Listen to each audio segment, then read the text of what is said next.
Amigas, amigos, ¿cómo están ustedes? Mucho gusto en saludarles en un programa más de nuestra serie de los desayunos.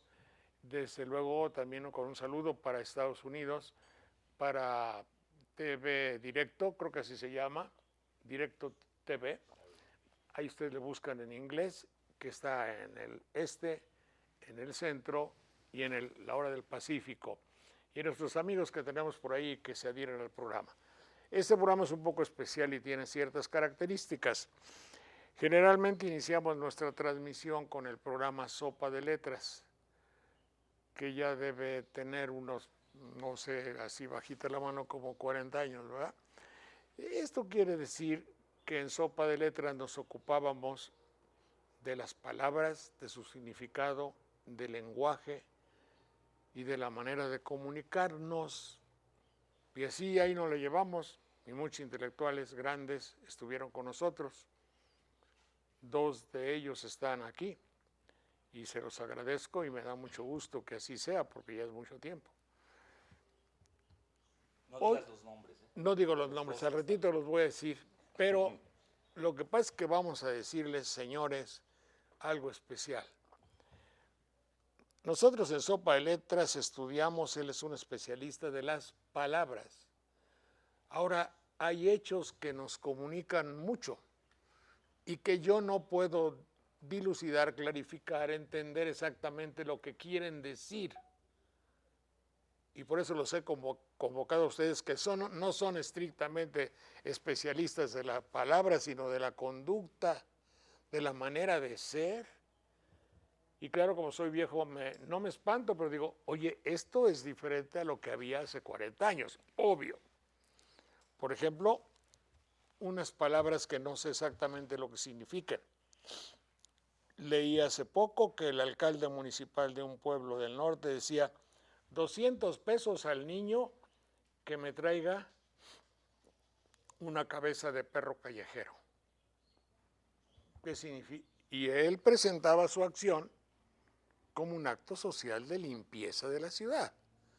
Pero el niño tenía que agarrar el cuchillo del papá para cortarle la cabeza a un perro. Esa es una.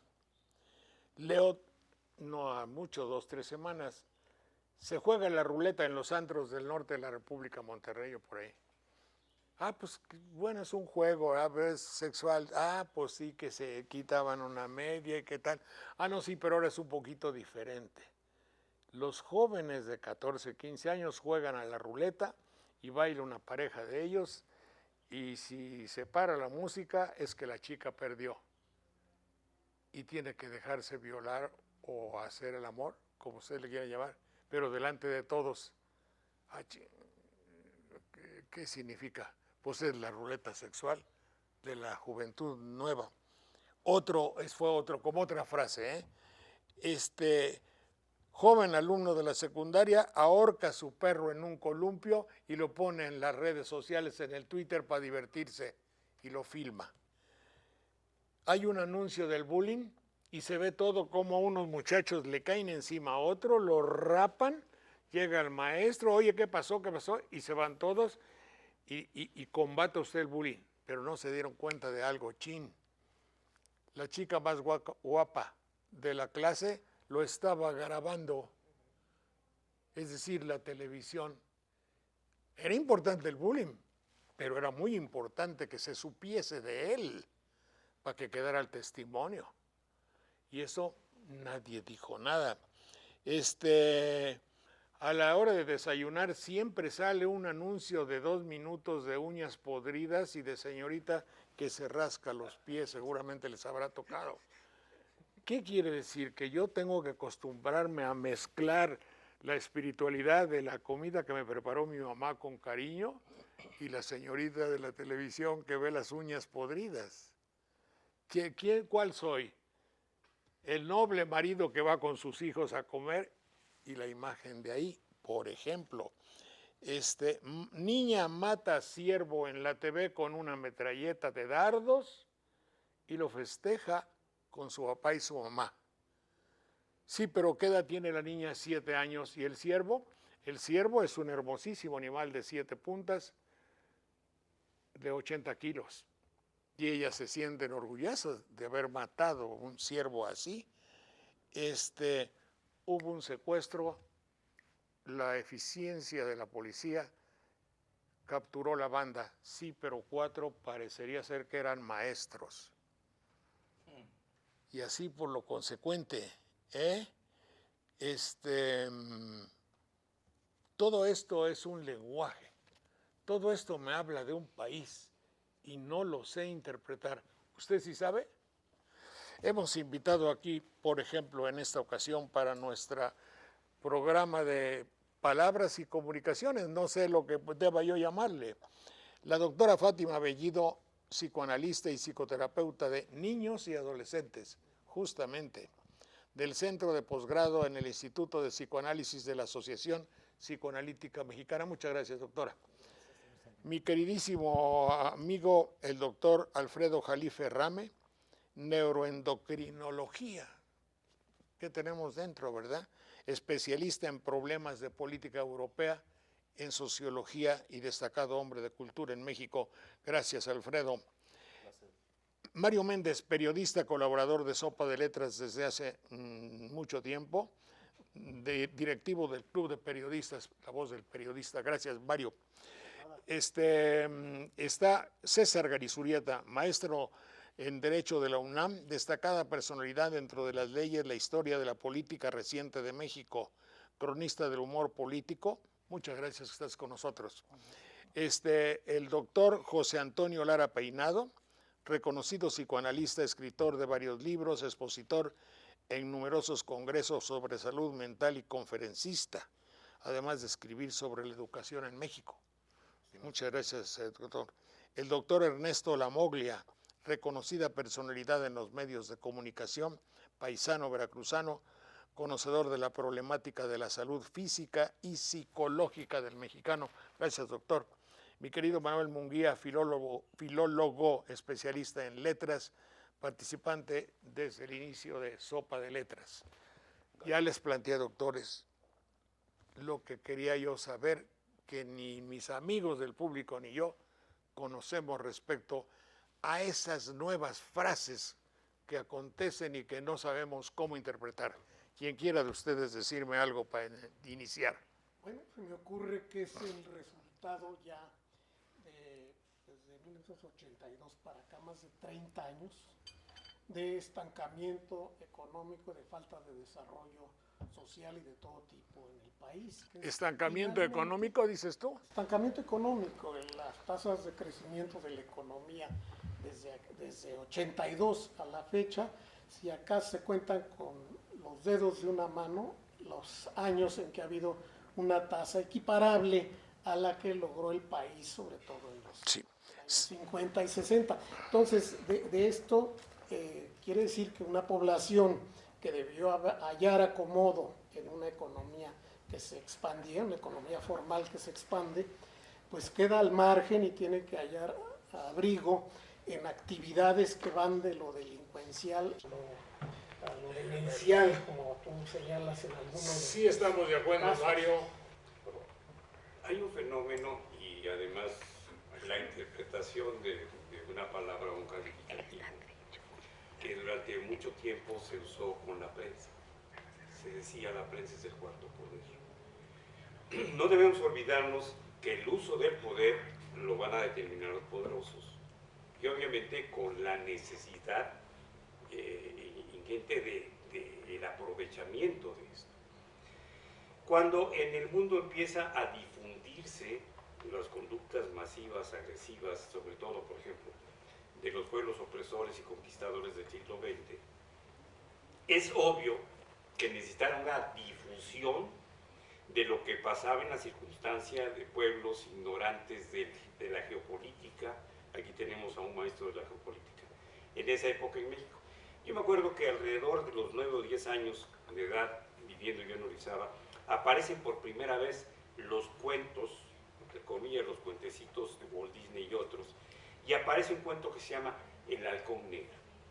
Y empezamos a enterarnos 1 o 2 años después de lo que era la guerra de Corea, y entonces empezamos a ver que a los chinos se les llamaban los amarillos, los cerdos amarillos, etc.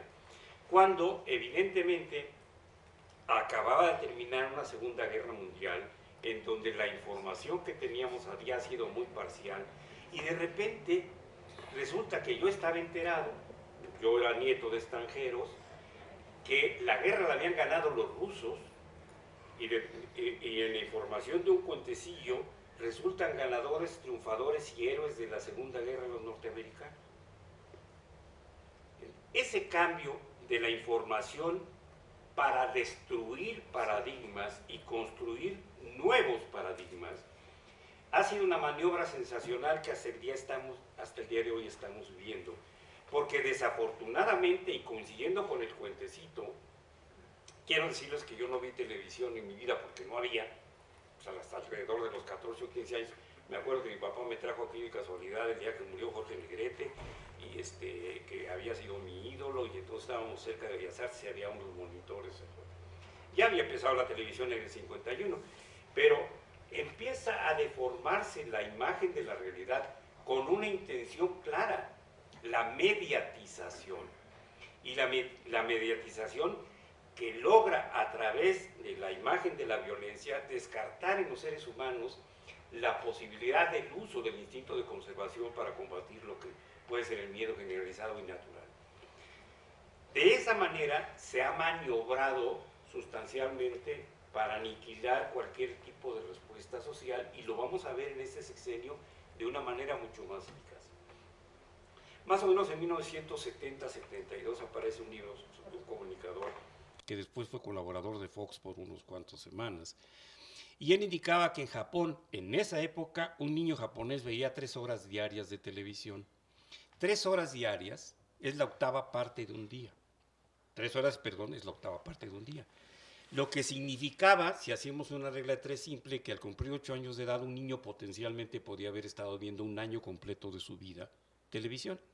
Y que diariamente, según ese estudio japonés, el niño podía ver en su recamarita, en su sillón o en la sala de su casa 25 homicidios diarios.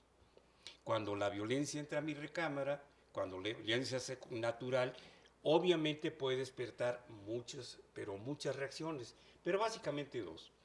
O me convierto en un hombre violento para sumarme a esto y digo lo que decía Bergeniger, las víctimas los convertimos en victimarios para no tener miedo y nos volvemos agresivos, o simplemente le pierdo la razón y la esencia a la violencia social y la acepto tranquilamente como no participando.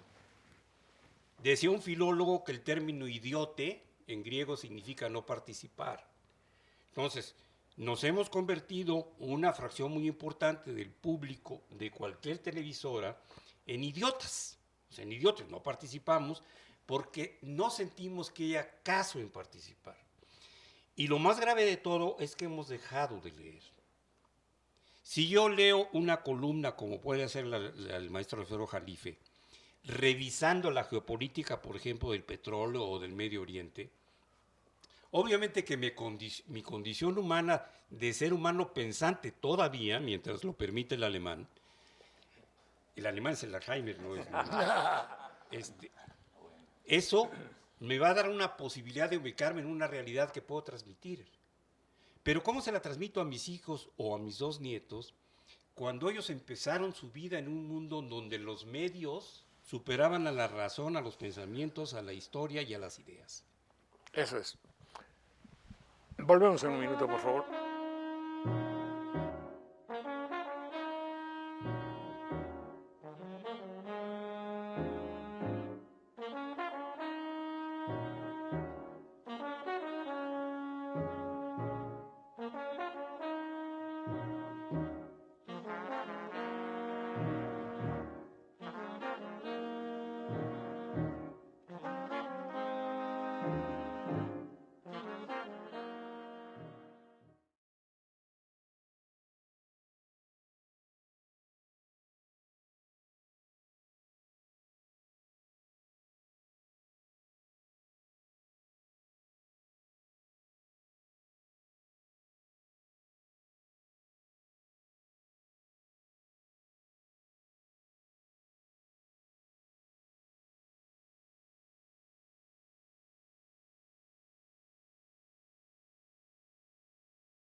Parecería ser, continuando con lo que acaba de decir en el bloque anterior, en el segmento anterior, el doctor Lamoglia, que un joven cuando entra a su carrera de doctor, de licenciado, ¿cómo se llama?, a la facultad, ya lleva vistas 250,000 muertes por la televisión. Esto no significa, digo yo, quiero que ustedes lo piensen y lo digan. Yo no digo que sí, qué significa, no lo sé. Lo que sí sé es que ya hay programas de exaltación a la muerte. No es lo mismo ver un asesinato como el que yo veía en El hombre del rifle 1955, el vengador y salvador de un pueblo que iba con su rifle y mataba a uno en un duelo, a algo que se llama 1000 maneras de morir y que me explica lo más intrincado de tomarse determinados menjurjes con unos Alka-Seltzer y explotar. El problema yo que le veo es que se trata de perseguir el dinero, es un negocio, porque uno de los negocios más productivos es precisamente la guerra, de modo que hay que insensibilizar a las personas respecto de la guerra. Por eso vemos que incluso se sustituyen palabras. Entre los griegos, como acaba de decir el doctor Lamoglia, idiota, de idios, yo, era una gente egoísta, pero era una gente mal vista. Por eso idiota es un término peyorativo. De idios, ideología, no es lo mismo que ideología. Ideología es la forma en que yo me expreso, en tanto que ideología es la forma en que yo pienso mis corrientes políticas. Entonces, un idiota actualmente es alguien que está bien visto. ¿Por qué? Perseguimos una doctrina política y económica que se llama individualismo. Por tanto, una persona debe ser individualista. Si es individualista, no es otra cosa más que ser un idiota para los griegos. Exactamente eso quiere decir idiota, individualista. Fíjense qué interesante, lo que ayer era peyorativo, aquí en cambio buscamos un gerente que sea agresivo, que sea competente. Lo competente es lo contrario a lo solidario. ¿Qué es lo solidario? Del indoeuropeo sol, uno, unificar, hacerse uno. Yo soy solidario con mi compañero y pienso, aunque pueda pensar yo distinto, lo respeto porque soy solidario. Y nos los cambian por la tolerancia. ¿Qué es la tolerancia? Tol es soportar, cargar. Yo tolero a alguien que le huelan los sobacos en el metro, por ejemplo, pero yo no estoy pensando que sea bueno que le huelan los sobacos en el metro, pero lo tolero. Ese es el cambio precisamente, no de ideología, sino de ideología que estamos padeciendo. Hay algo que también es muy importante. Como la guerra es un negocio, es necesario que nosotros no permitamos que nuestros jóvenes sean sensibles al dolor. Transmitimos una serie de películas, por ejemplo, que se llamó El Hostal, que se llamó El Juego del Miedo, donde la trama era un individuo perturbado, un besánico, que torturaba a la gente, la encadenaba, y la única forma de salvar la vida es que ella misma se cortara un miembro para poder desencadenarse y no explotar con alguna bomba que estaba programada ahí. ¿Y por qué? Porque los Estados Unidos necesitaban sacar la famosa ley Patriot, que era la que legitimaba el uso de la tortura como un medio de investigación, que actualmente está así previsto en los Estados Unidos. Como necesitamos que nuestro pueblo no fuera sensible a la tortura, pues sacamos esa serie de películas que desde luego han visto nuestros jóvenes, películas que desde luego nuestros jóvenes han visto que eso es atractivo, el ver sufrir una persona. De ahí viene el bullying. Hay como 5 programas en la televisión destinados a los jóvenes, ya lo he comentado en este programa, donde se trata de gente que se cae, se fractura, se golpea en una patineta, en una bicicleta, y los jóvenes, hay 3 o 4, que se ríen de que le dolió a aquel cuate. Es más, uno de los programas se llama Solo me río si duele. Así se llama. Es decir, no hay ninguna magia en esto, no hay nada, ni siquiera. Es derecho, es derecho, es derecho. Va derecha la flecha, solo me río si duele. Es decir, les estamos enseñando a nuestros jóvenes que el dolor es simpático. Hay que reírse de los demás, es decir, hay que perder la solidaridad, hay que perder la empatía para en lugar de esto ser individualistas. Es el show, hace show. Sí. Doctora. Sí, a mí se me ocurren tantas cosas que me inquieta que no pudiera salir a la luz, pero voy a retomar un poco de cada quien, ¿no? La situación económica. Creo que primero tenemos que saber de qué México estamos hablando, pero si tomamos 50 millones de mexicanos, tendríamos que hablar del tema de la marginalidad, en el cual el niño nace y no hay asistencia médica, trae transgeneracionalmente desnutrición. La escolaridad no está a su posibilidad. Lejos entonces, ¿qué tipo de pensamiento, de estructura va a tener esta criatura? Ahora, vámonos a otros niveles sociales. Está siendo generalizado, pero la situación aquí muy problemática es el desmoronamiento de las instituciones. Pensando en el bullying, etcétera, etcétera, etcétera. Definitivo, se desmoronan las estructuras sociales, se desmoronan las estructuras políticas. ¿Para dónde van? Si hacen posgrados, salen muy caros, no hay empleo. Si no estudian, tampoco. A los 40 años ya acabaron de estar. O sea, es una situación que enloquece a todo el mundo. Ahora, estas situaciones de estar viendo violencia y demás, yo creo que no es solamente eso, es este desmoronamiento y esta situación de aleccionar con esto y por vender, darle, como decía Sabater, no hay que darle aire al terrorismo, no hay que publicitarlo. Entonces, ha sido una cantidad de cosas que a mí me preocupa porque pensando en la clínica, este tipo de circunstancias de mata, lo que estamos viendo ahorita, se mató, se tiró, estamos tan enrolados en la política y en los desastres que hacen nuestros políticos que ya no vemos al pueblo, pero la gente se tira al metro y está desesperada porque no hay que comer. Los jóvenes no tienen imágenes donde, o sea, ya la adolescencia que veíamos, el conflicto adolescente y demás, lo que yo empecé a estudiar con Peter Bloss, ya no existe. Porque ahora los bombardean con sexualidad, los bombardean con violencia, estamos viendo pubertades a los 8 años, índices de alcoholismo a los 10 años, y bueno, pues ya en el antro se muerden entre ellos, ya no se mueren del alcohol, se mueren de la mordida humana del compañero que estaba pasado de droga.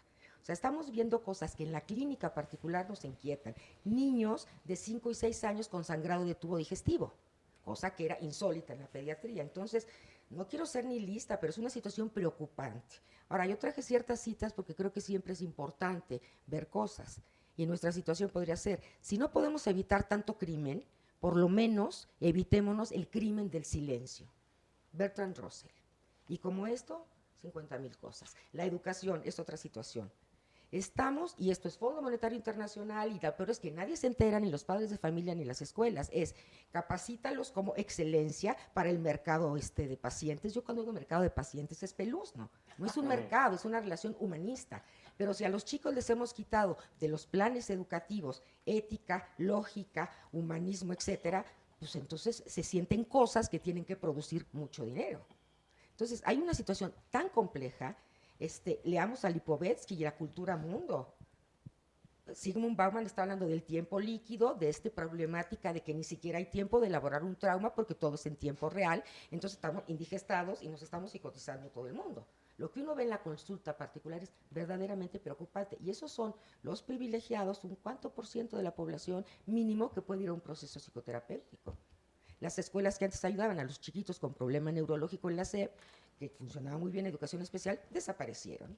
El lenguaje se ha depletado. Vemos chicos en posgrado, que yo me senté un día en un Starbucks a oír, y de 25 vocablos, usted que está aquí, maestro, oí 10, oye, güey, y lo demás no tenía sentido. Entonces, ¿dónde está la competencia comunicativa? Es el nuevo himno nacional. Sí. Desde, ¿a quién idealizan? ¿Al político? ¿Al maestro? ¿Al padre? Estamos verdaderamente en una situación crítica y vemos que si fulanito golpeó a la hija del procurador, que tan, ¿y el pueblo dónde está? ¿En las vías del metro? Otra cosa es bombas inteligentes y lo políticamente correcto. Las bombas son inteligentes, los daños son colaterales. Y como diría Jacques Derrida, detrás de lo políticamente correcto está la agresión enmascarada más violenta que uno puede utilizar. No le digas negro. Por Dios, es una palabra plena que denota una connotación racial.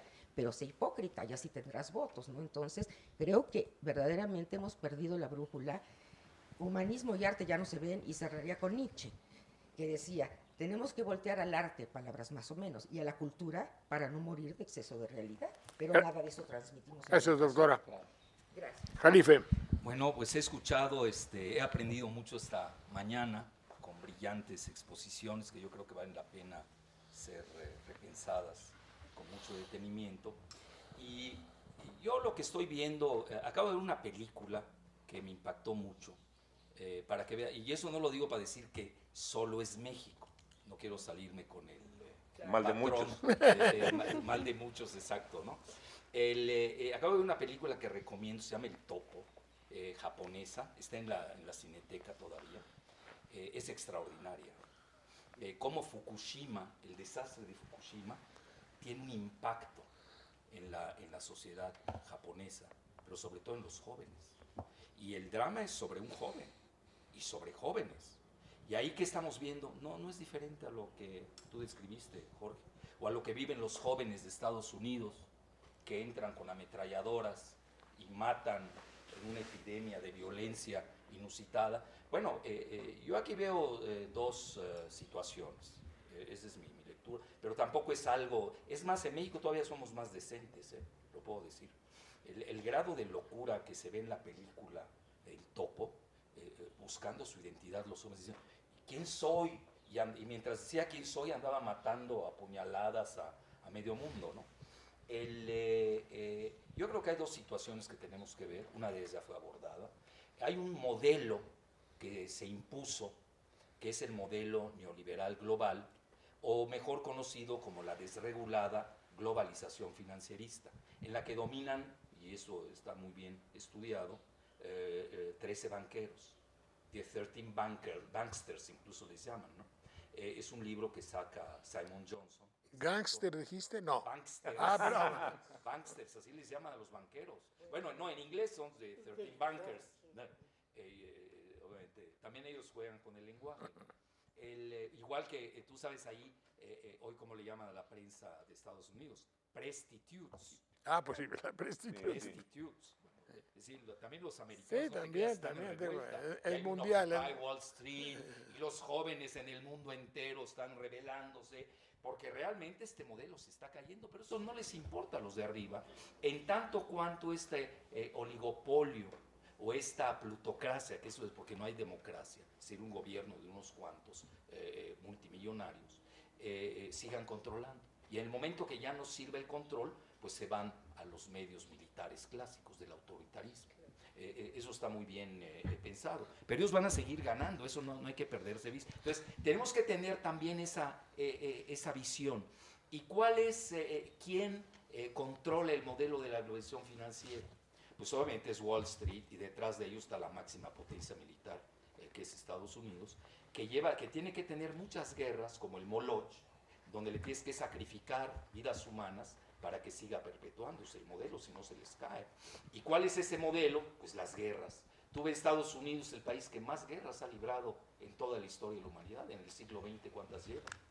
Y va a seguir. Es decir, no es que sean buenos o malos, es decir, no se puede detener la maquinaria, el complejo militar industrial que habló como nadie lo conocía, que era el general Eisenhower. Entonces, yo creo que esto hay que verlo, la guerra contra el terror, que tiene toda una lingüística excluyente, el islámico, que es de lo peor, el terrorista, el asiático, ahorita se van a ir sobre los chinos, claro. Ya el islámico ya venció su función, y ahora vamos a regresar a los famosos amarillos. Sí, pero si dices la guerra contra el terror, sí, vamos a hacerlo todo para combatir el terror.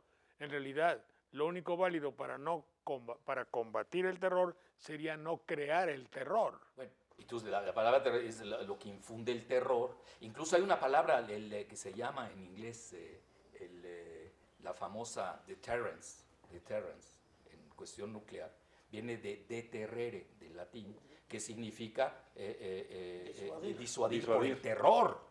Esa es la política exprofeso de Estados Unidos. Bueno, eso yo sería que es el marco macro, yo creo con sus aplicaciones muy locales, pero yo voy a una más, que es la que más me ha llamado la atención, que es esta transición de mundo que estamos viviendo debido a esos dos modelos que necesitan de un poder mediático. que se les está yendo del control. Porque hoy la telecracia, que había visto Karl Popper, Televicracia. no, él le llamó telecracia, sí, de Karl Popper. Y luego, ya sabes, el Homo Videns, hay Sí. muchas. Es decir, hoy ya se les fue porque incluso los poderes mediáticos que pertenecen a esa plutocracia ya llevan a los gobiernos a decisiones políticas que a veces no quieren. Ahorita, por ejemplo, tú lo notas, todos los medios en Estados Unidos están para irse a la guerra contra Siria y Obama se está deteniendo. Bueno, oye, ¿cómo controlas un monstruo que ya creció, que te ha rebasado? Ve México, digo, para no nombrar al totalitarismo televisivo que conocemos, te impone presidentes, digo, así de ese tamaño, impone el código moral en el que estamos, casa a los presidentes, les da sus novias, a todos, la Patilú, etcétera, para no seguirnos, en todos los partidos, pues están muy bien colocados. Entonces, hay un buen espectro. Yo lo que estoy viendo es esa transición que ya se les está yendo de las manos, curiosamente, y obviamente son las redes sociales. Ayer yo leía una nueva estadística, los jóvenes, los teens, como les llaman en Estados Unidos, ya no ven televisión, ¿no? Doctor Lamagui, estamos rebasados. Nosotros que no vimos televisión, así como usted dijo, estamos rebasados. La televisión ya no la ven los jóvenes. Yo, por ejemplo, no sé si ustedes han tenido ese síndrome de déjà vu. Joven, yo estoy en los medios, dedico 2 horas por lo menos al día a las redes sociales. Al día siguiente veo un periódico y dije, oye, esto ya se me hace una noticia viejísima. Oye, ya la leí. Es un refrito. Y es un refrito. Entonces, ¿qué sucede? Que hoy los jóvenes están en las redes y hoy están funcionando, y es lo que les llama la atención. Ahora, ¿qué está sucediendo con la lingüística? Bueno, obviamente es el cementerio de la literatura, nos guste o no. Ahora ya son jeroglíficos. Yo antes acabo de dar una ponencia que se llama del jeroglífico al Twitter. No, yo creo que estamos regresando, creo que es bidireccional. Es de ida y vuelta. Es de ida y vuelta. Ahorita que estoy reflexionando, ya también estamos regresando. Si tú notas, ya son onomatopeyas. Claro. Tú, por ejemplo, no sé cómo, y además son muy creativos, lo tengo que reconocer. Tampoco subestimemos la capacidad creativa de los jóvenes. Sí, pero no simbolizan. Ese es el Sí, problema. pero están creando revoluciones. Los iconos son- Muchas de las revoluciones del mundo árabe se dieron gracias a las redes sociales. Es decir, estamos ante un fenómeno, y eso es a lo que quiero llegar. Estamos ante una transición de viejos modelos, con una nueva tecnología de información, donde entran las redes sociales, donde Apple es el paradigma, que hoy es la mayor empresa que más cotiza en bolsa, es la que más vale. Que está Imagínate tronando. desplazar con Apple, desplazar a un ExxonMobil. Oye, estamos hablando de 2 mundos geopolíticamente diferentes. Bueno, ¿eso a qué nos lleva? Que también tiene nuevos códigos. El problema nuestro, y fíjate lo que decía la doctora, a mí sí de igual me impacta cuando voy, desgraciadamente, al Starbucks, porque se me hace malísimo, pero ya sabes, es la moda y hay que es un acto masoquista, donde me tengo que encontrar con Es mis un mal amigos. necesario. No, y eso que el dueño de aquí su mujer está casada es la prima hermana de mi esposa, así que no me Por escucha eso en este vas. programa. Es una ofensa para Bueno, Coatepec. entonces, a lo que quiero llegar es de que escucho lo mismo, y de veras me sacude porque yo tengo otra formación. Y si estamos hablando que nosotros provenimos de un código, más o menos somos de la misma generación, yo soy el menor obviamente, el más chico, somos de la misma generación, pero traemos otro código de conducta con otros medios de transmisión. Y hoy nuestros jóvenes, que hay que quererlos, alentarlos, entenderlos, yo soy muy pro joven en ese sentido, van a tener que buscar sus códigos nuevos. Yo creo que el problema de ahora es de que esta nueva tecnología, esta nueva comunicación, todavía está en búsqueda de un nuevo código de valores. Está bueno, aunque discutible, claro. Volvemos en un minuto.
Respecto a esa búsqueda de un hipotético código que el doctor, con todo respeto, doctor Jalife, reclama, decir es que los jóvenes buscan un nuevo código.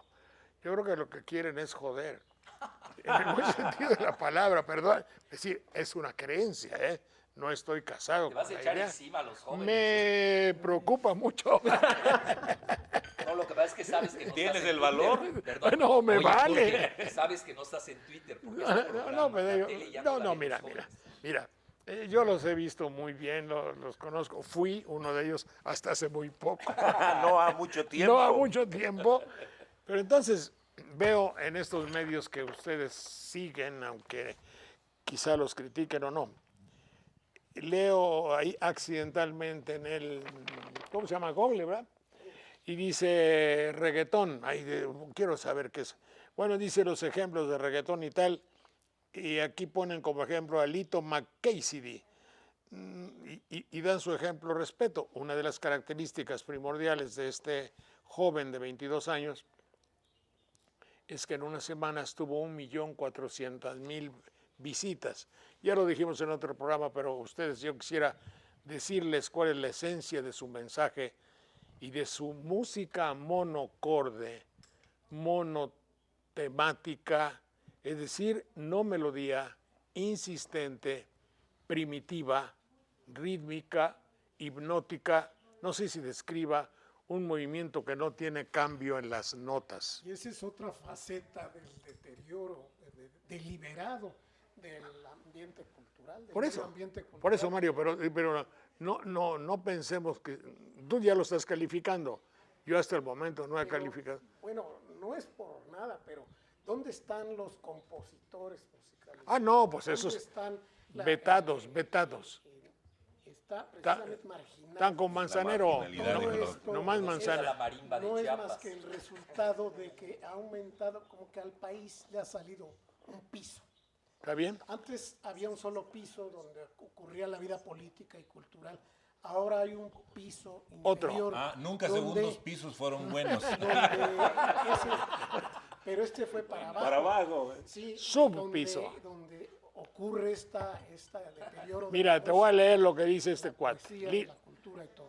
Lito McCassidy dice en su letra respeto que lo vieron 1,5 millones de jóvenes en una semana. Mera, supongo que le hable a alguien o que es la mera o los que sé.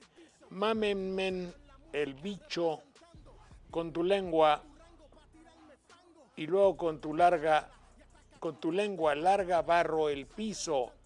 Yo soy realeza, el motherfucking Cassidy. 22 años en la música representando. Dime cuál es tu rango para tirarme de fango. El rap corre en mis venas mucho antes de que tú nacieras. Mamones sin talento, parlantes de excremento. Hablan del hip hop sin tener conocimiento. Lito quiere fama, así me difaman. Y cuando estoy de frente, de rodillas, me lo maman. La fama es pa' novatos. Con lápiz sin punta se me hace fácil matarte. Le sale de los cojones. Óyeme, pana, besa mis bolones. Sí, yo creo que sí hay una búsqueda de un código, pero yo creo que son varios códigos. No me fregues, doctor, aquí no busca nada. Sí, porque a fin de cuentas creo que la letra está ligada al ámbito de esto que tiene que ver con el goce, con el sexo, con el exagerado deseo, con la... Totalmente. Pero este hombre está sufriendo. Bueno, también el que sufre goza. no? En una relación sádico-masoquista, los dos Necesita juegan un código ahí, para ¿no? expresarlo. Entonces yo creo que, claro, yo creo que ahí hay una búsqueda de eso, pero también los jóvenes, ya hay que decirlo, no es que ellos estén agarrándolo es profeso desde sí. Creo que también es una herencia del mundo adulto, porque la llegada tal vez de los videojuegos, por un lado, vino a darles este primer contacto con el goce de estar matando vía cuestión virtual. Sí, totalmente. Hoy en día ya hay otras formas más clarificadas de la muerte en lo real. Entonces sí creo que el joven está en la búsqueda de un código o de varios códigos, desde mi punto muy particular de vista, ligado al ámbito del goce, del deseo, de la exagerada erotización. Pero creo que también en este país tenemos grupos de jóvenes indígenas que están en la búsqueda, por ejemplo, de poner su código para que sea reconocido por el otro. Creo que eso también origina bastante violencia. Tenemos jóvenes que están en las universidades que creo que también están en otra búsqueda de otro código, jóvenes que no pueden estudiar y que tienen otra búsqueda de otro código. Afirmatio unius non est negatio alterius, que como puede traducir correctamente el doctor, Sí, diga, la negación de una no es necesariamente la afirmación de la otra, la contraria. sí. Sí. Es decir, el hecho de que haya jóvenes que les guste mucho la cultura totonaca y que estudien mucho el náhuatl, pero el señor ya no es joven, pero en el hipotético caso, en el hipotético caso de que hubiese jóvenes dedicados a ver los valores de nuestra tierra, pues me parece que es lo que debería de ser. Sí, hay una presentificación de la cosa muy, muy fuerte, porque recordemos que hace algunos años aquella canción de la Sonora Santanera de Fue en un cabaret donde te encontré bailando, vendiendo tu amor al mejor postor y a peso, decía la canción. No, ¿va? No. Bueno, Pues, era la de la cabaretera, claro, gozando. Tenía que ver con el mismo asunto que tienen hoy los jóvenes, pero en aquel entonces un poco más, si ustedes gustan, disfrazado, esta cuestión de las máscaras, y que hoy los jóvenes ahora lo presentan sin pudor alguno. Pero lo muy importante de la canción, mi querido doctor, se le escapó. Vuelve a mí cabaretera, vuelve a hacer lo que antes eras, que ahí quemaron tus alas, mariposa equivocada, las luces de Nueva York. Bueno, y es una canción obsesiva porque la canción dice, vuelve ahí cabaretera, después de que el sujeto la salva, ahora la regresa. Vuelve ¿no? a mí cabaretera, pero Nueva York, Saudades, el problema está en Nueva York. Es decir, siempre mirar que él le ofreció- el ejemplo. Él le ofreció como un hombre, como un caballero, Sí. la oportunidad de salir del fango y ella lo traiciona. Sí, Eso es lo más dramático. Y la Recordemos regresa. que las formas de amor del obsesivo, una de ellas es querer pensar que él puede sacar del fango a una mujer. Bueno, como Oye, si pero lo hoy las necesitara, cabareteras ¿no? son políticas. Claro. Ve cómo ha pasado el tiempo, ¿no? Sí. Antes era despectivo y hoy ya se volvió desde claro. López Portillo como que Ah, ha sí. ido mejorando la estirpe, ¿no? ¿Qué decías? Sí, no, pues que eso pertenece a un género que se llama saudades en poesía, que precisamente evoca el amor perdido. Es un género que ya creo que ni se usa la palabra saudades, ya no la oyes. Más entre portugueses y, Bueno, es que es y cantantes portuguesa en esa lengua. sí. esa. Pero hay algo que aquí de lo que yo quería tomar algunas cuestiones que podían ser interesantes. Una, lo que decías de los viejos. ¿Por qué a los viejos en la actualidad se les soslaya? Si antes el Senado, por ejemplo, estaba conformado por los huehuetes, también era un órgano de gobierno entre los mexicas. ¿Por qué ahora? Porque no tienen capacidad de demanda de productos. El joven es mucho más demandante de productos porque son más. Entonces, la televisión y los medios están más dedicados a los jóvenes precisamente por eso. Hay una plaza aquí comercial que era la Plaza Universidad, que mientras tuvo tiendas para gente adulta, no tenía demanda. En cambio, en cuanto cambió el giro y se volvió para jóvenes, se llenó la Plaza Universidad. Y van a hacer ¿Quieres ahora decir que no somos nicho de mercado? Ahí tengo un ejemplo. ¿sí? Durante toda la existencia de la humanidad, las mujeres bellas eran llenitas. Si ustedes ven a la Venus de Milo, le ponen una minifalda y se ve así Ahora son inmensa. anoréxicas. Las famosos, el baño de vapor de Ingres, por Rubens. ejemplo, Rubens eran. ¿Por qué ahora delgadas? Porque No, es más barato, anoréxicas, porque es más barato La vestirlas. Lady Profeco es Es, bastante bueno, es más barato vestirlas, por eso imponen a la gente la idea de que la mujer tiene que ser muy delgada, ¿no? Entonces La diputada Minifalda es muy delgada, y- la que reclamó que quería tener el derecho a perforarse. pero es una conveniencia de mercado, la delgadez, por eso se impone. De Twiggy para acá fue cuando empezó la Lo cual- idea. Y por último, una cosa muy interesante, la hipocresía de las palabras, que ahora no hay otra forma en español coloquial de llamarle un ciego más que ciego, pero quieren que le llamamos invidentes.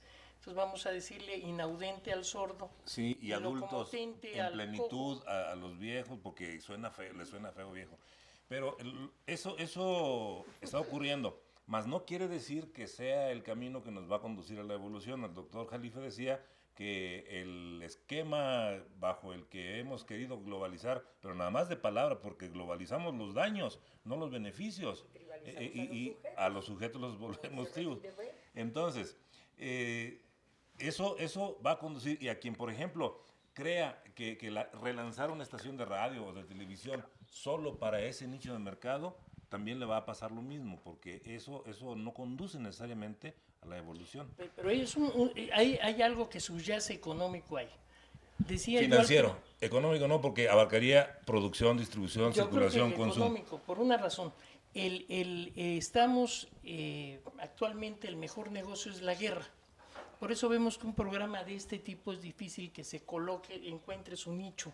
La paz como no dicen deja ahora. dinero. En cambio, vemos en National Geographic, que uno pensaría que iba a tratar sobre cuestiones de geografía, de países y eso, un programa que se llama Aficionados a las Armas, que trata de una familia que fabrica armas y que dice, yo tengo el mejor trabajo del mundo porque mira, con esto puedo explotar, puedo hacer estallar aquel monte. Y eso es precisamente parte del deterioro deliberado del ámbito cultural. Las estaciones culturales, así con unas comillotas, saca, por ejemplo, Preso en el extranjero, el National Geographic, que es una escuela para que el estadounidense que caiga preso en un país por cometer algún delito, alcance a liberarse o se escape o tenga una mejor suerte. Esa es la función actual de la cultura en la visión del National Geographic. Y un programa que no me canso de denunciar es Frontera Peligrosa. No es posible que en México se transmita un programa donde se haga apología de los guardias fronterizos, que son los que masacran a nuestros connacionales cuando cruzan. No es posible tal ausencia de Estado, pero menos es posible si como contrapartida de esos programas no se permiten verdaderos programas culturales donde se haga el análisis de ese fenómeno. Es posible, pero no es deseable.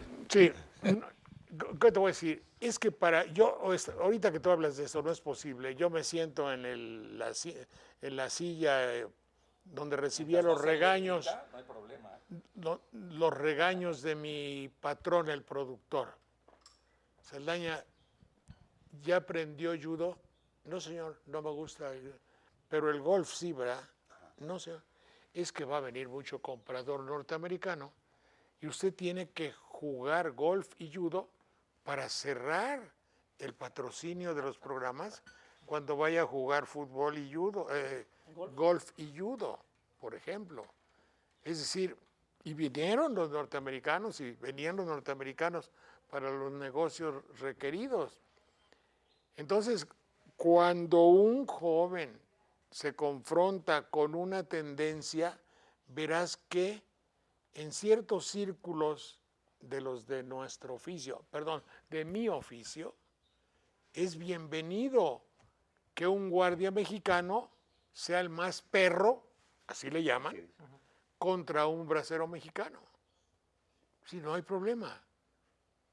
El otro día estaba la gran fotografía del Partido de la Acción Nacional y en primer término el rostro adusto, grande, noble, digno, heroico de una señora que dirigía a la migración mexicana cuando había matazón. Y eso no es óbice. ¿Qué quise decir? No se puede poner en el camino, no obsta para que conste. Para que ella luzca en toda su esplendorosa belleza y vale madre los que se murieron. Volvamos, ya me enojé. Volvemos en un minuto, por favor.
Bien.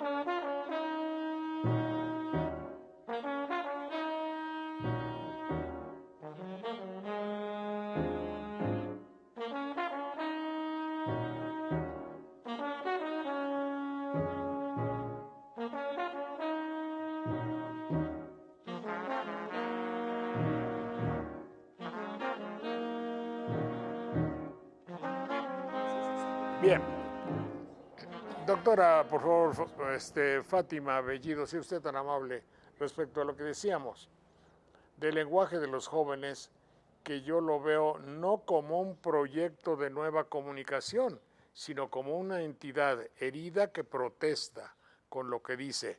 Yo aquí no vería que este joven anda a la búsqueda de nuevas fórmulas, cuando dice, dime cuál es tu rango para tirarme de fango, mamones sin talento, parlantes de excremento. El que hace esto no busca ni una melodía, ni una canción, ni un poema. No lo está pudiendo lograr. Lo que está proyectando ¿Sí es lo parte- busca? No está pudiendo. Para poder hacer una búsqueda intencionada de algo, que es a mí la parte que me preocupa, o sea, pues son intentos fallidos. Yo creo que toda esta situación musical y este tipo de personajes están hablando de una depresión profunda. Están hablando de situaciones sumamente regresivas, y mi sentir es que los adolescentes... Les duele, ¿verdad? Por supuesto, están adoloridos, están confundidos, están asustados, y entre más gritan y más violencia ejercen, lo que están haciendo es intentar tapar un pozo de depresión y de incertidumbre y de desesperanza que los abruma.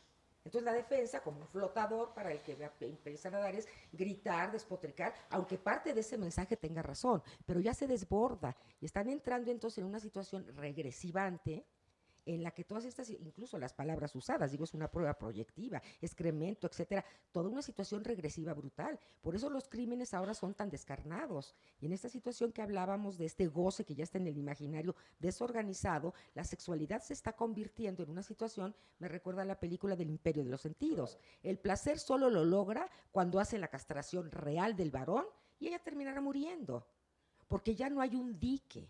Entonces yo creo que están violentos, están desorganizados, pero necesitan escuchar una voz, porque están en una regresión tal que están como el niño pequeño que necesita un yo observador, alguien fuerte que le diga, no, espérame, vamos a poder. Y esto sería estructurar familias, ojalá, aunque nos cierren los canales de comunicación y de televisiones, ponernos en grupos multidisciplinarios y concientizar. Los padres también están asustados, porque se les van de las manos las cosas. Entonces yo creo que hay que seguir luchando por poder comunicar, informar y hacer conciencia de, y no dejarnos que nos coman el mandado. Ahora, sí creemos que puede haber esperanzas de, pero tiene usted razón, con un código así lo que va a terminar es suicidándose, con una sobredosis de droga.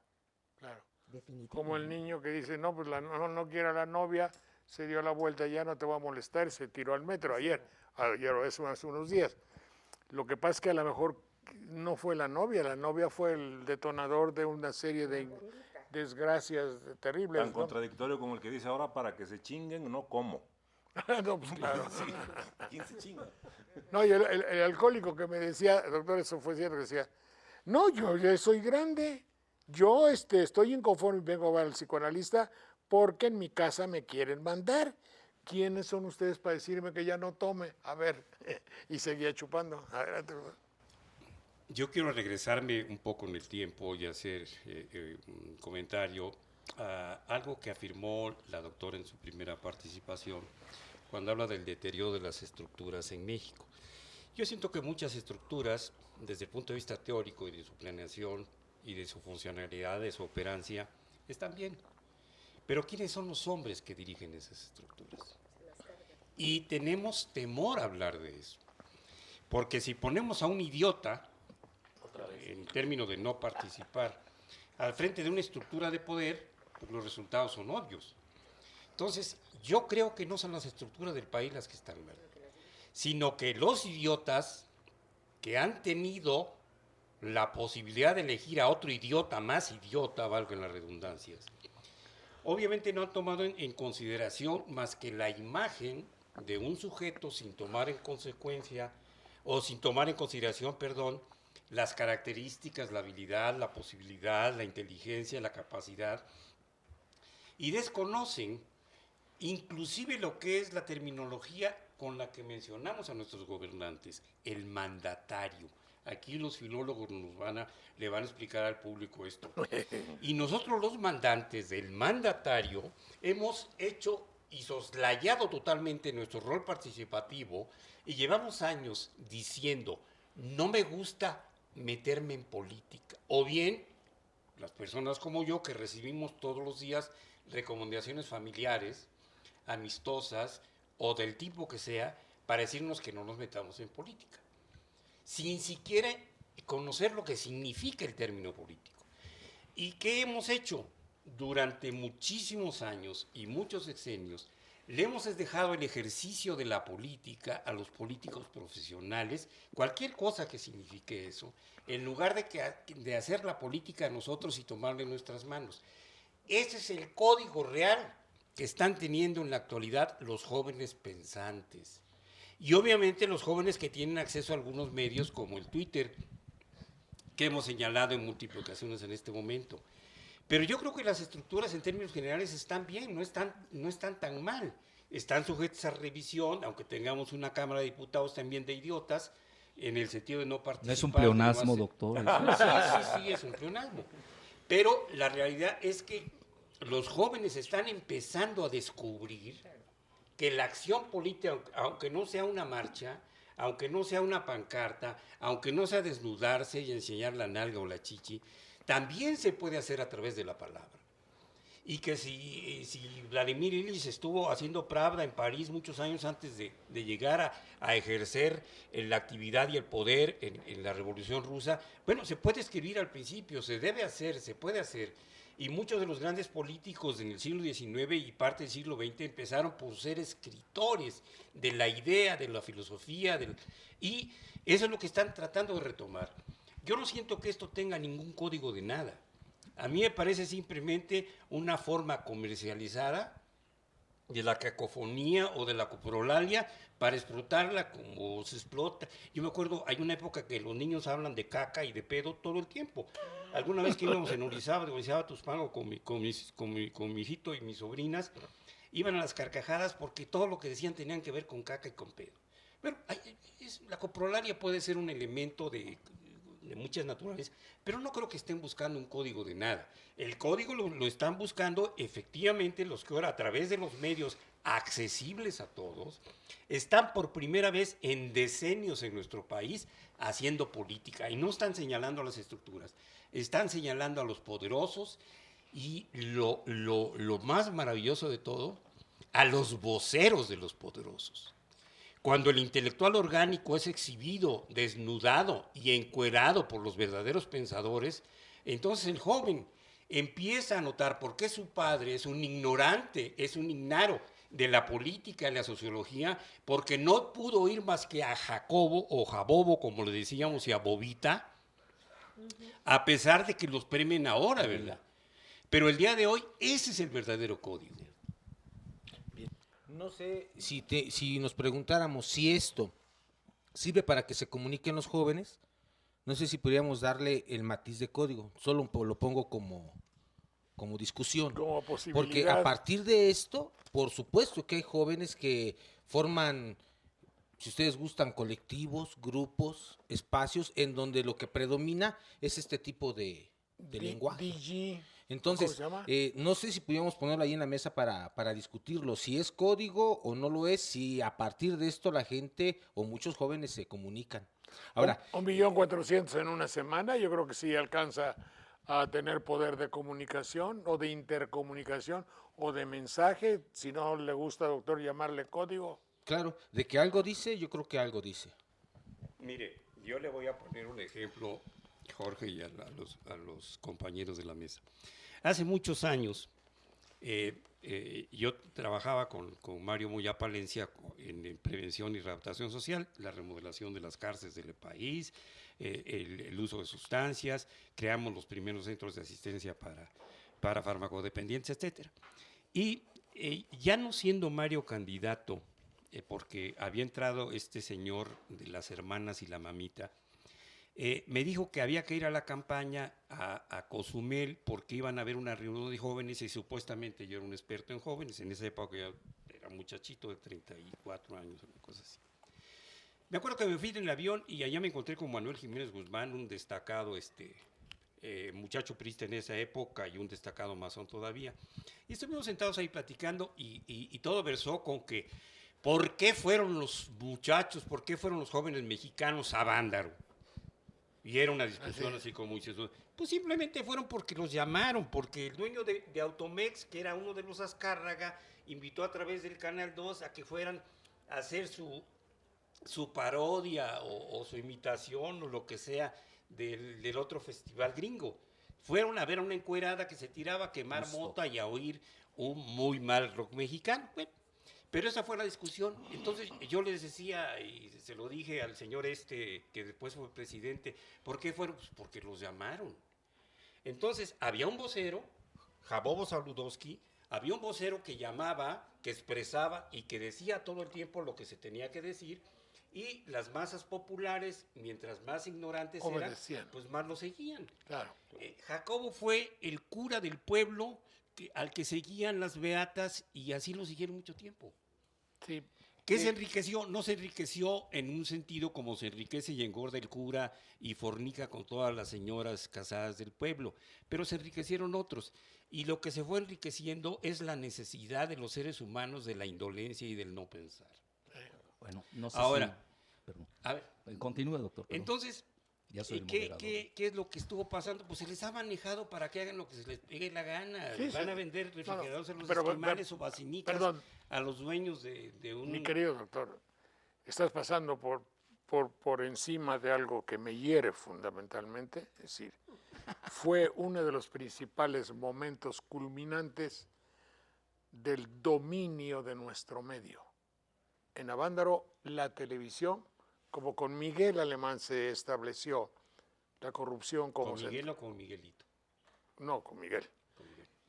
Sí, honor a quien honor merece, ¿no? La Miguelito la consolida. Sí. La institucionalización de la corrupción en México fue en la época alemanista. El zócalo, el cimiento fundamental del poder televisivo fue Avándaro. Tanto así que oí una frase, y la puedo decir porque había varias personas, del querido maestro profesor Jan González, aquel que dijo, un político pobre es un pobre político, y dijo, yo llegué...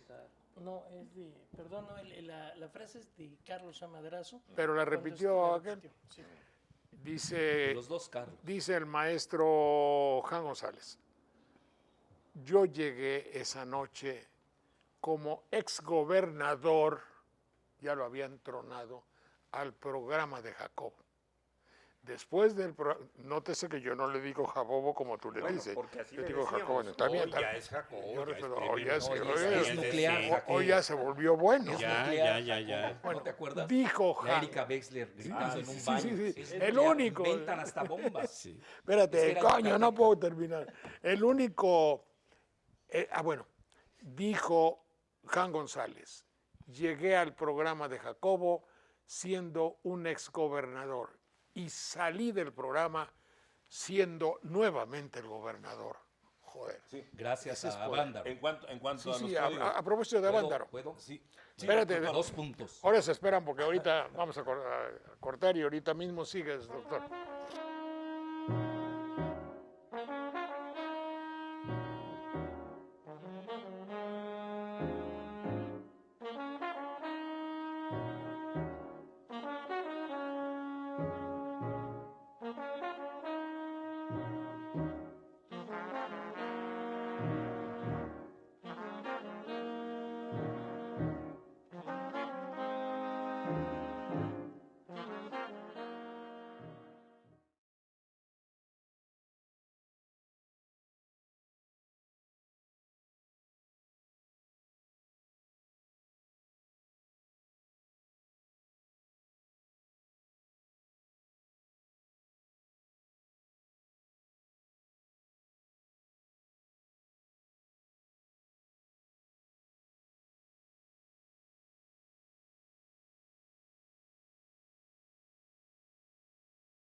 Adelante, doctor Jalife, Sí. por favor. Bueno, yo dos puntos. Verdaderamente me llama la atención esta consideración que desconocía de Televisa y Avándaro, la conexión Televisa-Avándaro. No tiene nada que ver lo de Nicaragua y la droga, no voy a hacer esa No. conexión. Pero sí una situación. ¿Aceptaría la Televisa de hoy a estos jóvenes que ellos patrocinaron cuando Jan González hoy les llamaría vándalos? Tú escucha el lenguaje de Televisa. ¿Cómo les llamaría a un meeting de esa, un meeting sin Les llamaría no sin- lo aceptaría. sin Para filtro. empezar, no lo le llamaría sin filtro. Pues. Otro punto. La Cámara de Diputados acaba de condecorar al Goebbels de México. Es decir, no perdamos y van a seguir condecorando a otros. No quiero seguir porque si no ya nunca me van a invitar a ningún programa, pero cito a uno que ya se está despidiendo, ¿no? Y la segunda opción que yo quiero puntualizar es que no hay que perder de vista. Yo no sé si esto sea el código o no, habría que analizarlo porque tampoco creo que sea la expresión de los jóvenes. No. Tampoco. Yo creo que es un elemento más donde se permite una serie, le voy a llamar así, de fluvios mentales, que no necesariamente representan a la juventud. Pero yo sí le quiero decir algo que tenemos, ese es el mundo, el de los jóvenes, ese es el futuro. Ellos van a tener su lenguaje, su comunicación, y tenemos que respetarlos desde ahora, porque también nosotros no les dimos un buen ejemplo en México. Es decir, yo el mundo de Kamel Nasif, de la pederastia, Carlos Cabal, que lo reciben como gran magnate después de haber sido quien sabemos quién fue. Bueno, hay muchos que no lo saben, Carlos Cabal Peniche. Oye, entra como Star con Arturo Núñez, que la izquierda vota por él en Tabasco. Es decir, yo que vengo de un programa de izquierda, verdaderamente me dejan anonadado. Y estoy hablando de Arturo Núñez, a quien respeto, es una gente, yo creo que talentosa, Pero él no en lo tiene, que vale. él nunca tuvo que ver nada con Cabal. Así es, sí, pero no lo puedes invitar.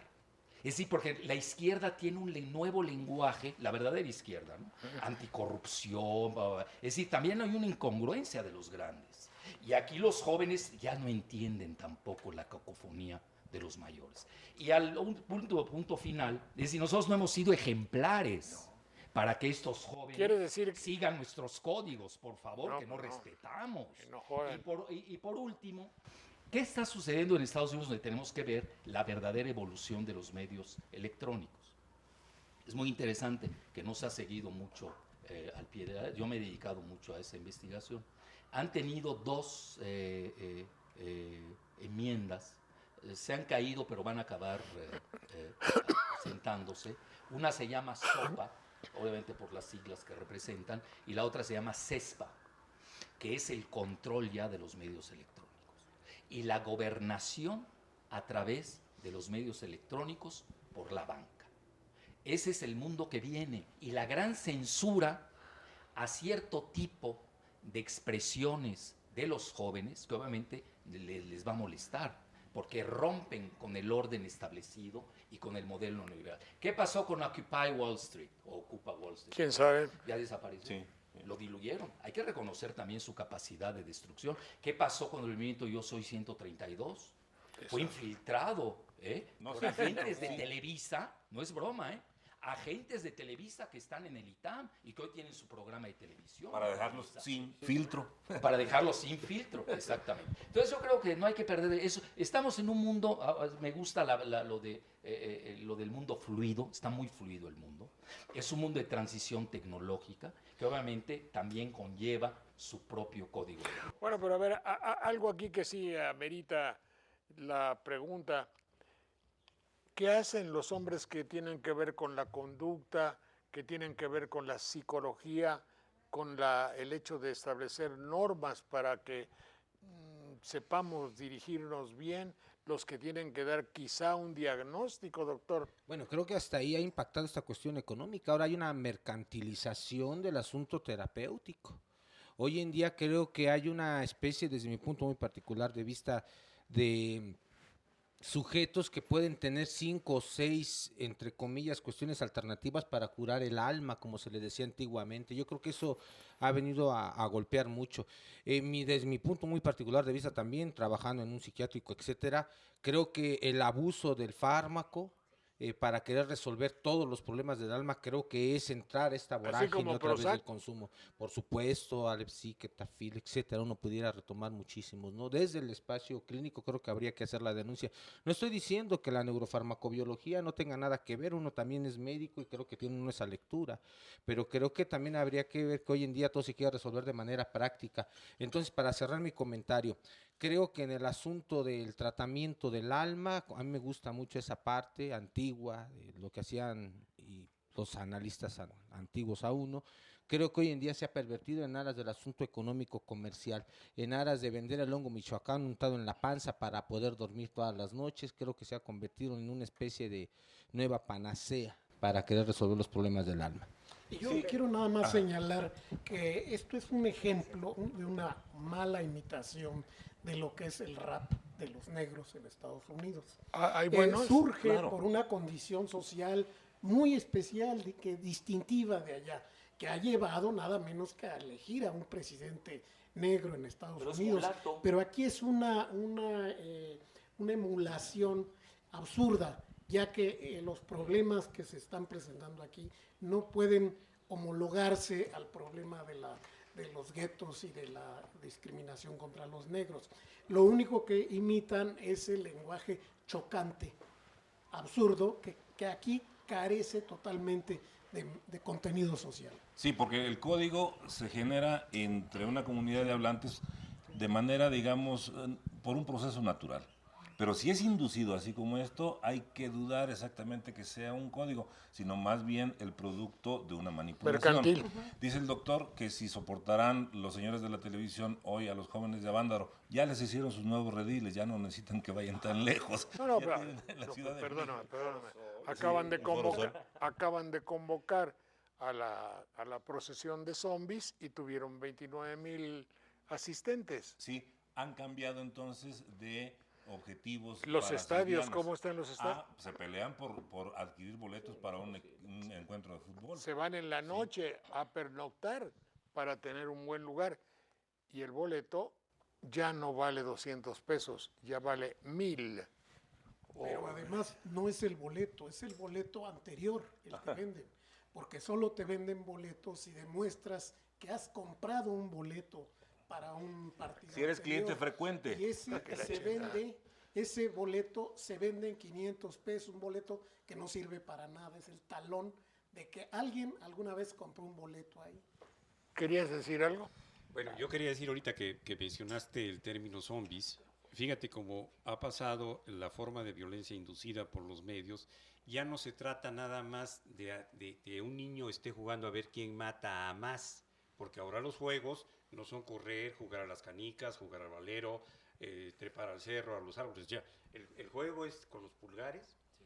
Yo no sé si para entrenarse, porque el tocar el clítoris no están mal entrenados. Pero definitivamente cuando le preguntan a una madre de familia, ¿y cuántas horas al día juega su hijo? 3 o 4, doctor. ¿Y a qué juega? Qué maravilla, debe ser un muchacho muy saludable. Ah, pues juega con el Xbox o con el... Bueno. Sí. Ahora ya no se habla de los muertos o los quienes se van a morir, sino ahora de los muertos que caminan.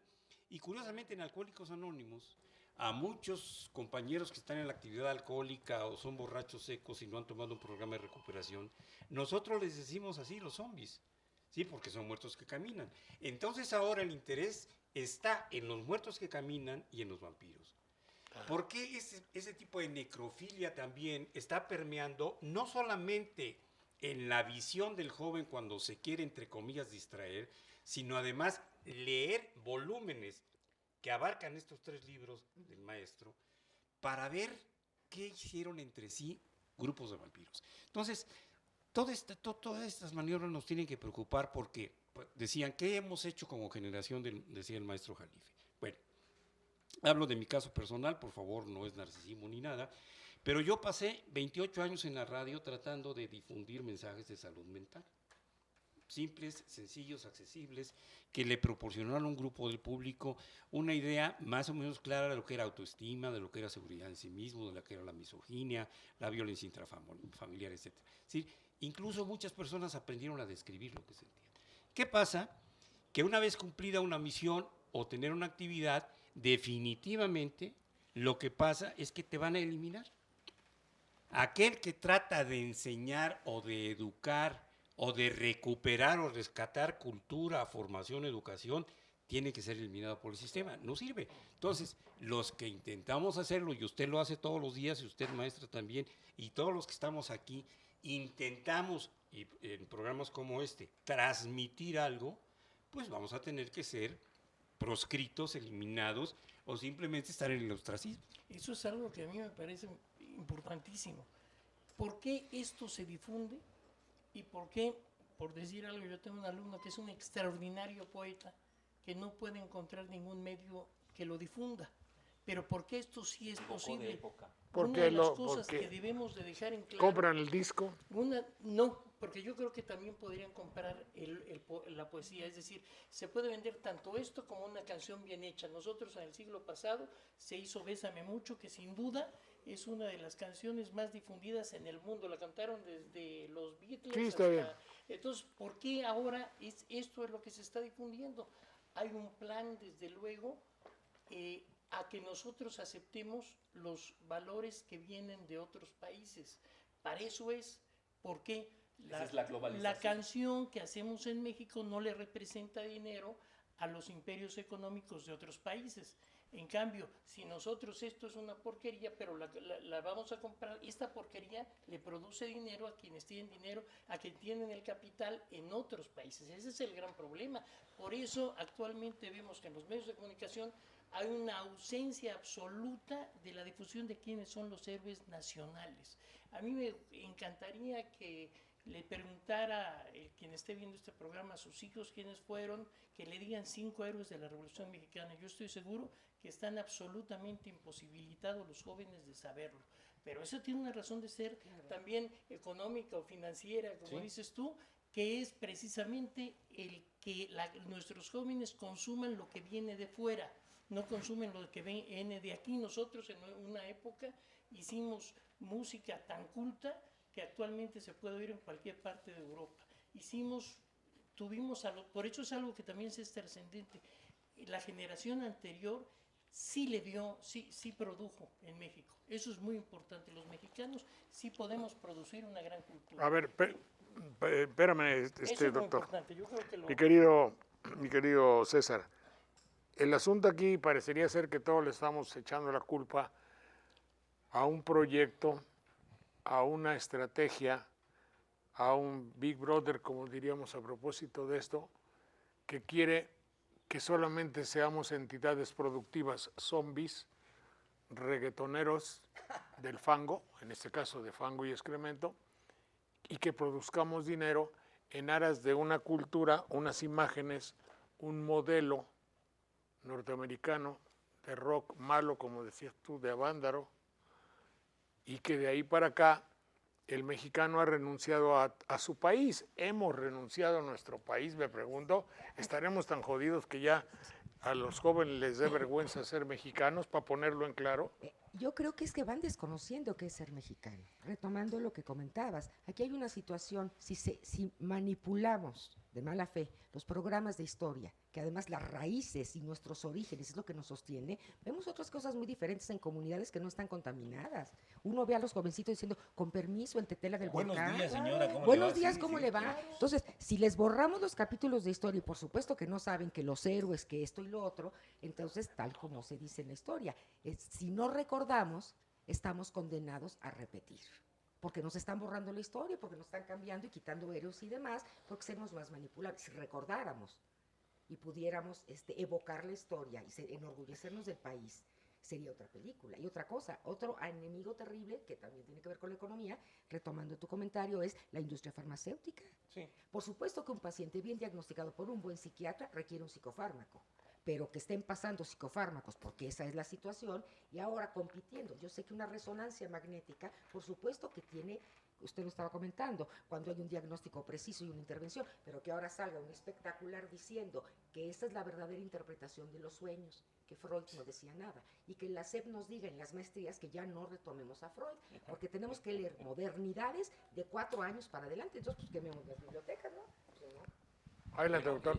Yo creo que aquí hay 3 puntos que quiero abordar. El primero rápidamente es la confusión del término cultura en Estados Unidos con entertainment, entretenimiento. Exactamente. Entonces, y ellos ya manejan culture, todo para todo es culture pop, esto, ¿verdad? Todo es, pero no saben el significado real de cultura. Yo me acuerdo de mis maestros franceses que decían, la culture, c'est ce qui reste après avoir tout oublié. La cultura es lo que queda después de haber olvidado todo. Bueno, ¿cómo vas a olvidar algo que no has aprendido? Bueno, segundo punto. Yo creo que la cultura mexicana es muy fuerte, mucho más fuerte que el estadounidense. Yo en el mediano y largo plazo veo que los mexicanos vamos a derrotar todo esto que estamos hablando, si es que queda algo de esa mexicanidad, por una sencilla razón. Así como, porque el modelo americano es militar en todo, en su gestión administrativa, en su gestión farmacéutica, etc. Y lo que pasó con Roma y Grecia. Grecia pierde con Roma, pero Grecia acaba dominando culturalmente. Y eso va a pasar, y ya lo estamos viendo. Los mexicanos van a ser los nuevos triunfadores de la nueva demografía estadounidense. Y por otro lado, la cuestión farmacológica. Me llama la atención, ustedes se dan cuenta, México está entre los 10 principales consumidores de fármacos del mundo. Joder. Y si ustedes se van a ver los 10 primeros fármacos que se usan en Estados Unidos, y no me desmentirán aquí los doctores, vienen en primer lugar los psicofármacos. Y ahí intermedio, entre los 10, todavía, y en intermedio viene el Viagra. Pero fíjate qué interesante. No, Es eso decir, está, nosotros tenemos está que bien, psicoanalizar. está bien, hombre. Y ahí te va la otra. y con Entonces eso hay concluyo. impotencia mental. Y por último, Jorge, esto es importante. También la carrera médica, y yo soy psicoendocrinólogo de profesión, el psiconeuroendocrinólogo, mejor dicho, está muy largo, lo dejamos mejor. No, psico. En Maestro, sí, sí, profe. También nos hemos prostituido mucho, lo digo con mucho respeto. Hoy la clase médica aceptó estar controlada por las aseguradoras. No me los dentistas. Estaba leyendo el otro día. ¿Sabes quiénes son los que más ganan como médicos en Estados Unidos? Los dentistas. Los anestesiólogos, porque tienen que pagar inmensos seguros. Es decir, ya se bancarizó. Estamos hablando de una globalización financiera que, nos guste o no, ha permeado todos los rincones del planeta. Pero les doy una buena noticia, ese modelito ya se acabó. Sí. Y obviamente tenemos nosotros que ya estar pensando en la posglobalización. Bien, señor, te faltó decir que somos el país que más Coca-Cola consume. ¿No es psicofármaco? No, pero además tiene diferente contenido al de Nueva York. Claro. Ah, sí. La Coca. No es la misma. La de aquí tiene más... Para que amacice, por eso venden más. Azúcar. Gracias, doctora Fátima Bellido. Gracias, Manuel Munguía. Gracias, César Garizurieta, muy amable. Mario Méndez, muchas gracias. Doctor Ernesto Lamoglia, muchas gracias. Que estuvo con nosotros. José Antonio Lara Peinado, gracias. Y doctor Alfredo Jalife, gracias a todos. Hasta una próxima sesión.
Pues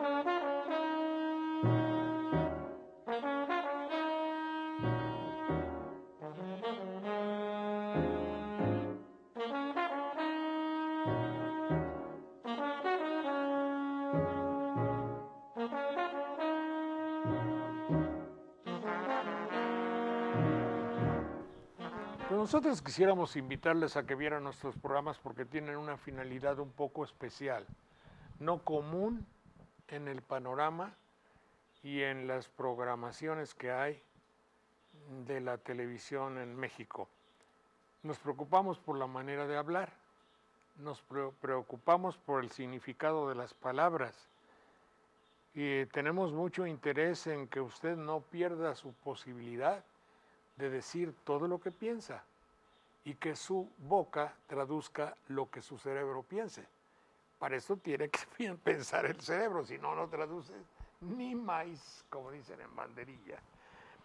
Todo esto dicho, hay una nueva serie de palabras que se van a poner de moda en la actualidad por cuestiones políticas, como en los juicios orales. ¿Qué significa eso de que yo vaya al juicio oral y que vaya a tener que defenderme de viva voz? Si muchas personas no pueden explicar una sola frase, usted ve el sufrimiento que tiene una señora cuando le preguntan algo, así sea accidente, así sea alta costura, así sea desgracia, o nomás cuando le hacen una encuesta en la calle. En los juicios orales, ¿qué va a haber? Bueno, obviamente van a estar representados por abogados que no han recibido ningún entrenamiento para ser defensores orales. Yo no tuve el gusto de ver alguna manifestación de abogados que exigieran ante el Congreso que en México hubiera juicios orales. Tampoco me pude percatar de algún grupo importante de doctrinarios que de repente dijeran, vamos a hacer los juicios orales porque este es un gran avance.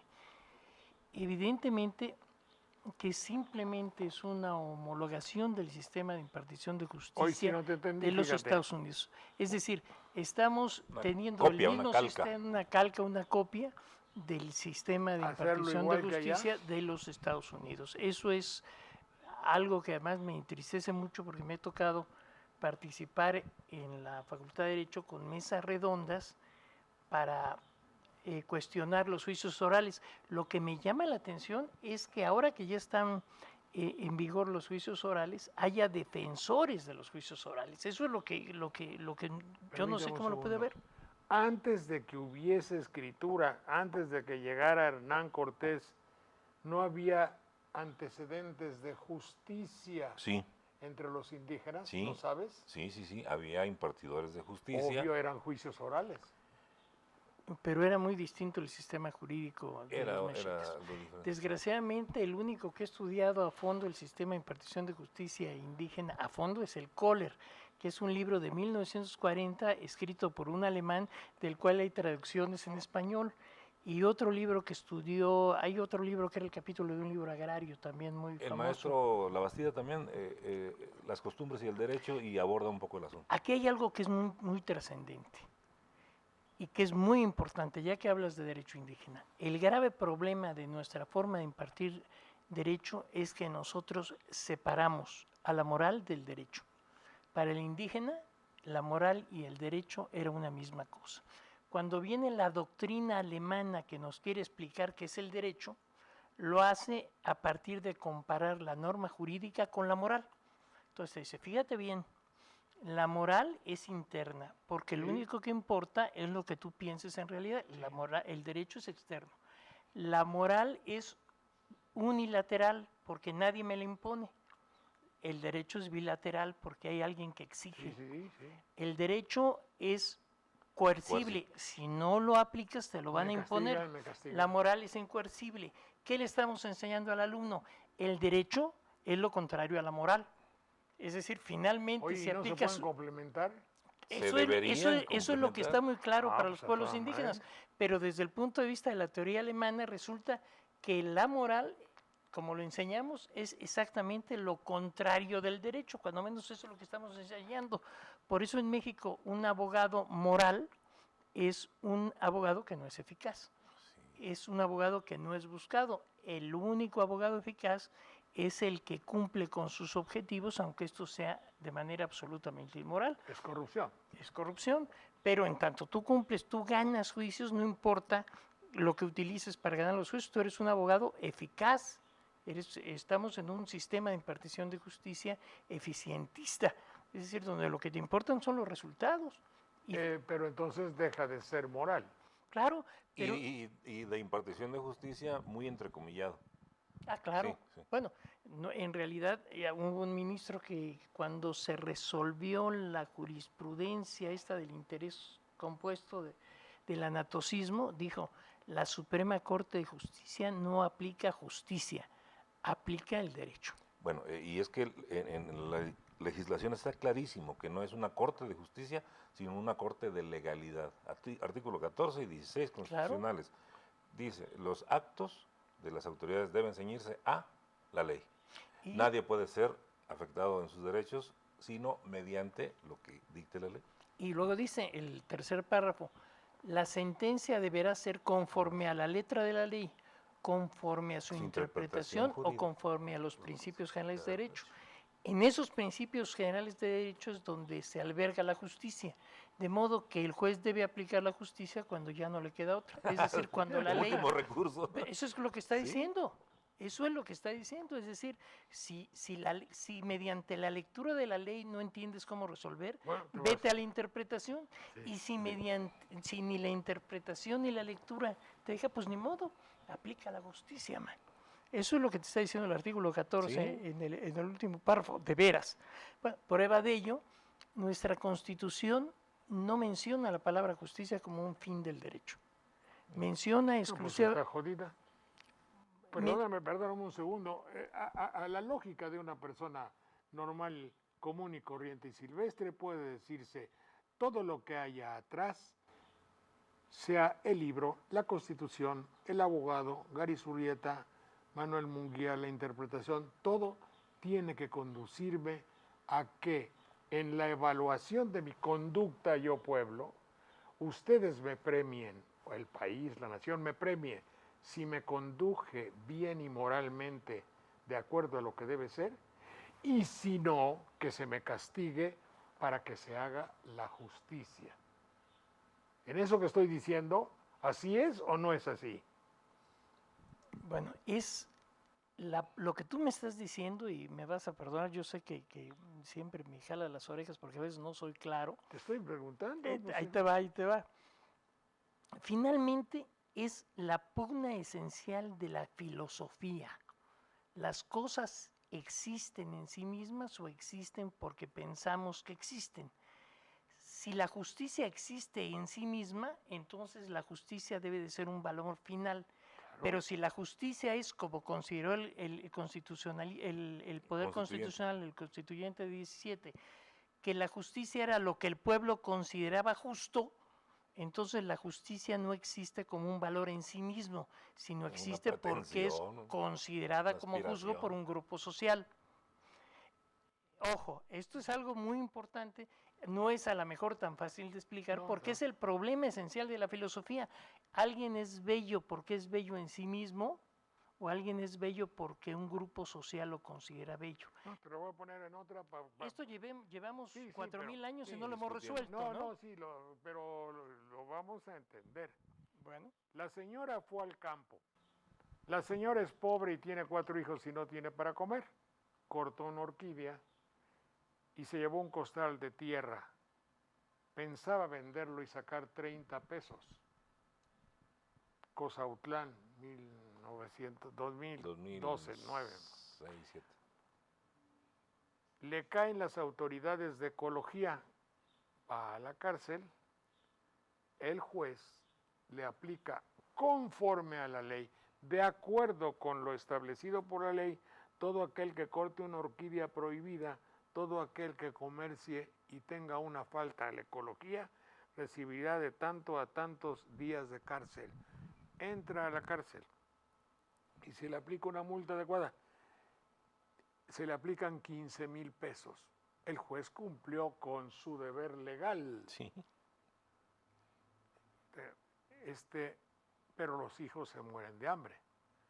Pero la señora no sabe qué es ecología, porque no fue a la escuela. Pero la señora tiene que darle de comer a sus niños. Ella en su pinche vida ha visto un billete de 500 pesos y le aplican 15,000. ¿Eso es justicia? No. Es legalidad nada más, pero no se cumple Pero es con que la... me estás diciendo que lo legal se puede contraponer en algún momento a lo Sí, justo. se contrapone. Pues qué fregadera. Pero ¿sabes qué es lo importante de esto y qué tiene que ver en época actual? A ver si lo puedo explicar. Si nosotros creemos que hay una noción universal de justicia, es decir, lo que es justo para el pueblo norteamericano es justo para el mexicano y es justo para el africano, estamos aceptando entonces que la globalización nos dé el derecho a los mexicanos, porque la noción de justicia es universal. Cuidado, ese es el gran truco en el que estamos cayendo ahora. Por eso nuestra constitución de 17, el constituyente... Pero dice- contéstame por la viejita para que te... bueno, no, eso evidentemente que no es justo. Eso evidentemente que no es justo.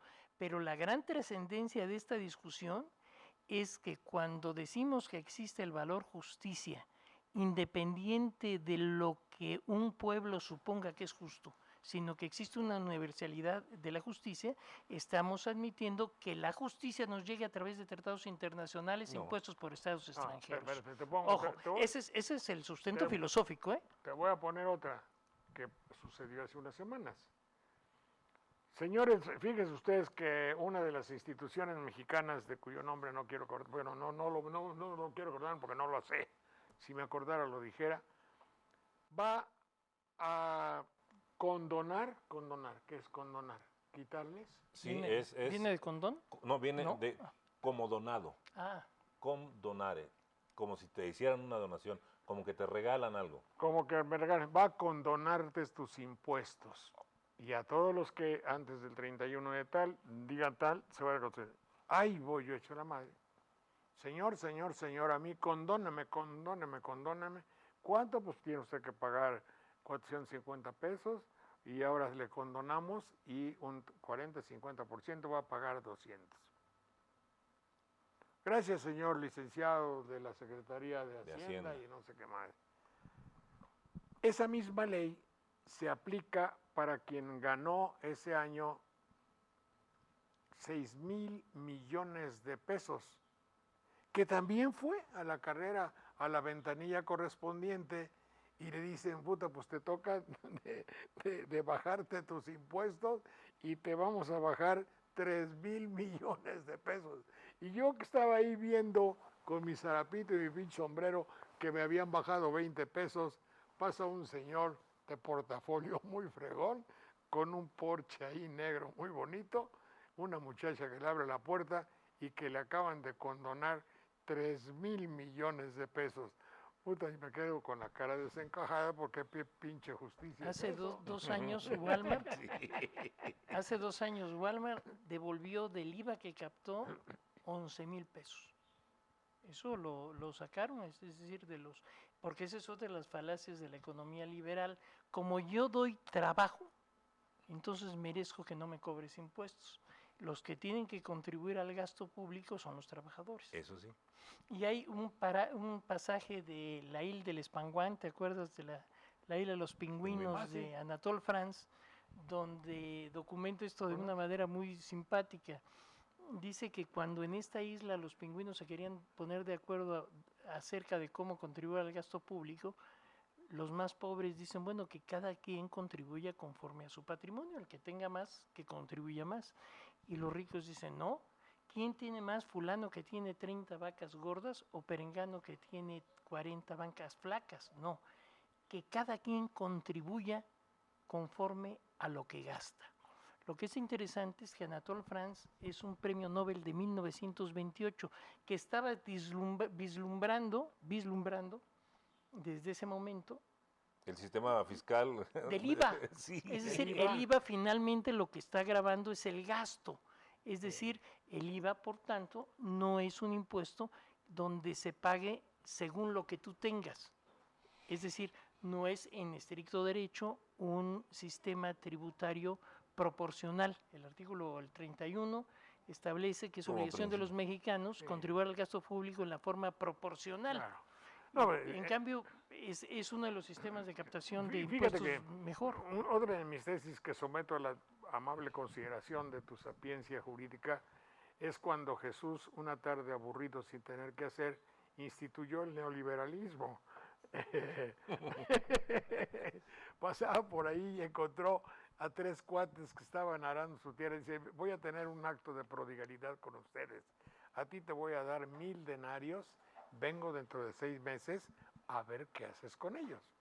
Al otro dice, a ti te voy a dar 5000 porque me caíste muy bien. Toma estos 5000 y a ti te voy a dar 10,000. A los 6 meses llega Cristo y le voy a decir, oye, ¿qué hiciste con mis denarios? Yo los enterré porque aquí están, porque tú eres muy enojón y No te vas. quise correr riesgos. No quise correr ningún pinche riesgo y tampoco lo puse en ningún banco mexicano porque ahí te cobran en la madre y entonces aquí están 5,000 pesos. Sácate, asqueroso, y lo condena y le miente a la mamá.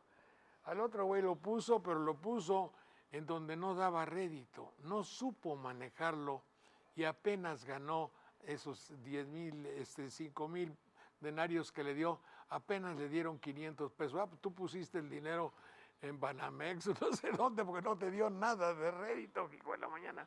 Sácate por ahí, no sabes.